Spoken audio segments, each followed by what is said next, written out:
Hi friends, ವಿನಾ different life style ಚಾನಲ್ಗೆ ಸ್ವಾಗತ ಸುಸ್ವಾಗತ. ಸೊ ನನ್ನ ಚಾನಲ್ಗೆ ಲೈಕ್ ಮಾಡಿ, ಶೇರ್ ಮಾಡಿ, ಸಬ್ಸ್ಕ್ರೈಬ್ ಮಾಡಿ. ಕೆಳಗೆ ಕಾಣೋ ಬೆಲ್ ಐಕನ್ನ ಪ್ರೆಸ್ ಮಾಡಿ. ನಾನು ಹಾಕೋ ಎಲ್ಲ ವೀಡಿಯೋಸು ನಿಮಗೆ ಮೊದಲು ಬರುತ್ತೆ. ಸೊ ಬನ್ನಿ ಫ್ರೆಂಡ್ಸ್, ನಾನಿವತ್ತು ಟೊಮೊಟೊ ಗೊಜ್ಜನ್ನ ಮಾಡೋದು ಹೇಗೆ ಅಂತ ತೋರಿಸ್ಕೊಡ್ತಾ ಇದ್ದೀನಿ. ಸೊ ಟೊಮೊಟೊ ಸಣ್ಣಗೆ ಹೆಚ್ಚಿಸ್ಕೊಂಡಿರೋದು, ಇಲ್ಲಿ ಕೊತ್ತಂಬರಿ ಸೊಪ್ಪು ಮತ್ತು ಹಸಿರು ಮೆಣಸಿನ್ಕಾಯಿ, ಬೆಳ್ಳುಳ್ಳಿ, ಕಾಯಿ ತುರಿ ಮತ್ತು ಈರುಳ್ಳಿ ಇಷ್ಟನ್ನು ಹಚ್ಚಿಸ್ಕೊಂಡು ಇಟ್ಕೊಂಡಿದ್ದೀನಿ. ಸೊ ಮೊದಲು ಪಾತ್ರೆಗೆ ಎಣ್ಣೆ ಹಾಕೋತಾ ಇದ್ದೀನಿ. ಸೊ ಇದಕ್ಕೆ ಎಣ್ಣೆ ಜಾಸ್ತಿ ಇರಬೇಕು. ಮೊದಲು ನಾನು ಸ್ವಲ್ಪ ಸಾಸಿವೆನ ಸಿಡಿಸ್ಕೊತಾ ಇದ್ದೀನಿ ಮತ್ತು ಸ್ವಲ್ಪ ಜೀರಿಗೆ ಹಾಕೋತಾ ಇದ್ದೀನಿ. ಅದು ಸ್ವಲ್ಪ ಎಣ್ಣೆಲಿ ಚಟಪಟ ಅನ್ನಲಿ.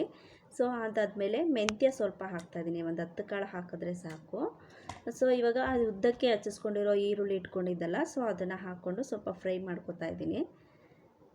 ಇವಾಗ ಸ್ವಲ್ಪ ಕರ್ಬೇವಿನ ಸೊಪ್ಪು ಮತ್ತು ಹಸಿರು ಮೆಣಸಿನ್ಕಾಯಿನ ಹಾಕ್ತಾಯಿದ್ದೀನಿ. ಇವಾಗ ಅದನ್ನು ಹಾಕ್ಕೊಂಡು ಸ್ವಲ್ಪ ಎಣ್ಣೆಲಿ ಬಾಡಿಸ್ಕೊಳ್ಳೋಣ ಅದನ್ನು.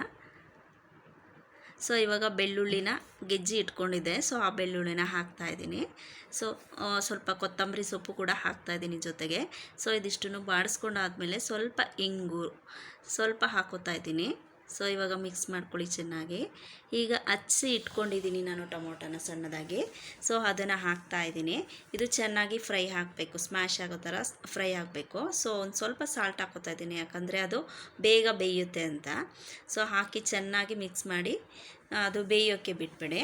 ಸೊ ಇವಾಗ ನೋಡಿ ಹೇಗೆ ಬೇಯೋಕ್ಕೆ ಬಿಟ್ಮೇಲೆ ಈ ಥರ ಬೆಂದಿದೆ. ಬೆಂದಾದಮೇಲೆ ಇದಕ್ಕೆ ಖಾರದ ಪುಡಿ ಹಾಕ್ತಾಯಿದ್ದೀನಿ. ಇವಾಗ ಒಂದು ಅರ್ಧ ಚಮಚ ಹಾಕಿದ್ರೆ ಸಾಕು, ಸ್ವಲ್ಪ ಟೇಸ್ಟಿಗೋಸ್ಕರ ಅಷ್ಟೇ. ಸ್ವಲ್ಪ ಧನಿಯಾದ ಪುಡಿ ಒಂದು ಅರ್ಧ ಸ್ಪೂನಷ್ಟು ಅಷ್ಟೇ. ಸೊ ಹಸಿರು ಮೆಣಸಿನ್ಕಾಯಿ ಹಾಕಿರೋದ್ರಿಂದ ನೋಡಿಕೊಂಡು ಹಾಕ್ಕೊಳ್ಳಿ. ಖಾರನ ಬೇಕು ಅಂದರೆ ಹಾಕ್ಕೊಳ್ಳಿ, ಆಪ್ಷನಲ್ಲು, ಇಲ್ಲಾಂದರೆ ಏನು ಬೇಡ, ಹಸಿರು ಮೆಣಸಿನ್ಕಾಯಿನೇ ಸಾಕು.